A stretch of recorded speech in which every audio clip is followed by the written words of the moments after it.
Assalamualaikum anak solih dan solihah.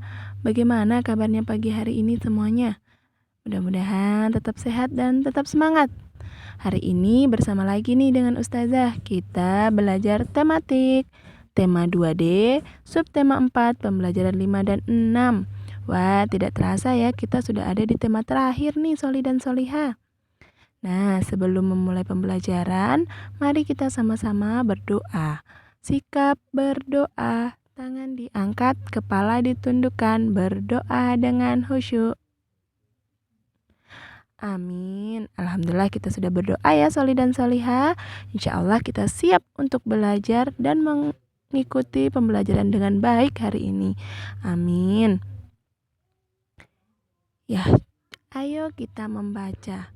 Nah, keluarga Nina mengelola sampah dengan baik. Mereka membuang sampah menurut jenisnya.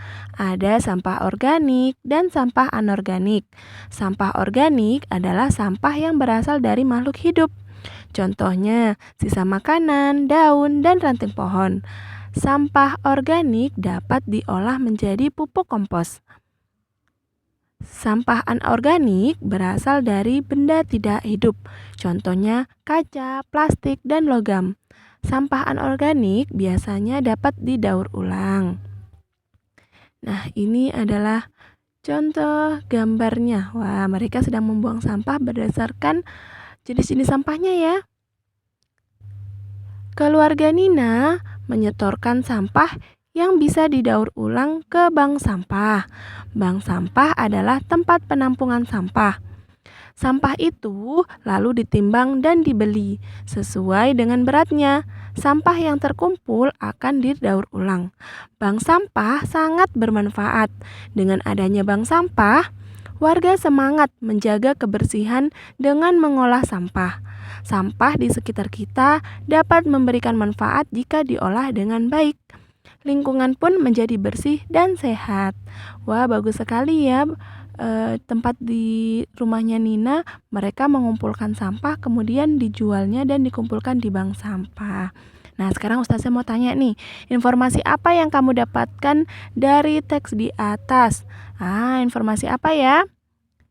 Ya, informasi yang kita dapatkan dari teks di atas adalah keluarga Nina menyetorkan sampah ke bank sampah supaya sampahnya tidak berserakan dan lingkungan kita tetap bersih dan sehat. Ya, Soli dan Soli harus mencontohnya ya. Kita harus mengumpulkan sampah tersebut, tidak boleh dibuangnya sembarangan. Oke, kita lanjut ya.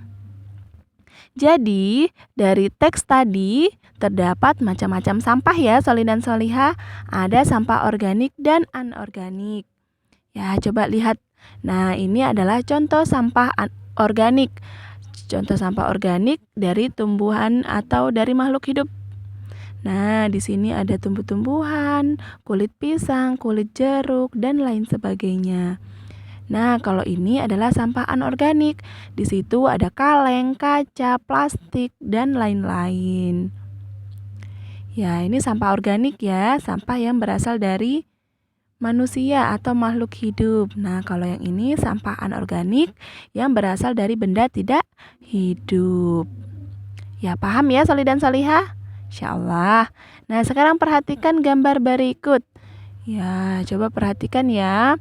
Nah, di sini ada percakapan. Nah, ada Bapak, sampah organik kita kubur untuk membuat kompos. Ya, jadi sampah organik itu bisa kita kubur ya menjadi pupuk kompos atau pupuk sebuah tanaman.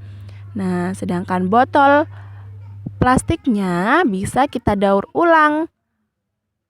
Nah, ini Tony dengan Ibu. Misalnya untuk menampung cairan pembersih lantai. Nah, tuliskan hasil pengamatanmu terhadap pengelolaan sampah di atas. Bacalah di depan ayah bunda di rumah. Nah, silakan kalian bisa menulis hasil pengamatan ya dari pengolahan sampah.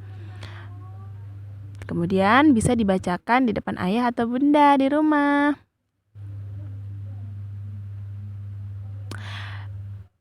Di tempat agrowisata ada banyak bunga.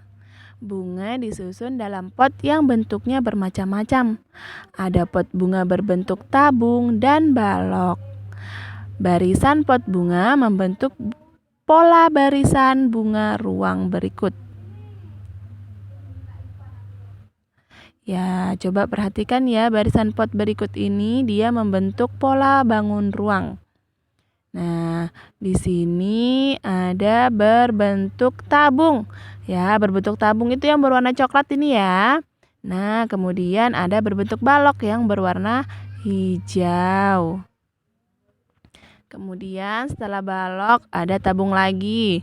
Tabung lagi 2, kemudian ada balok lagi 1. Kemudian ada tabung lagi 2.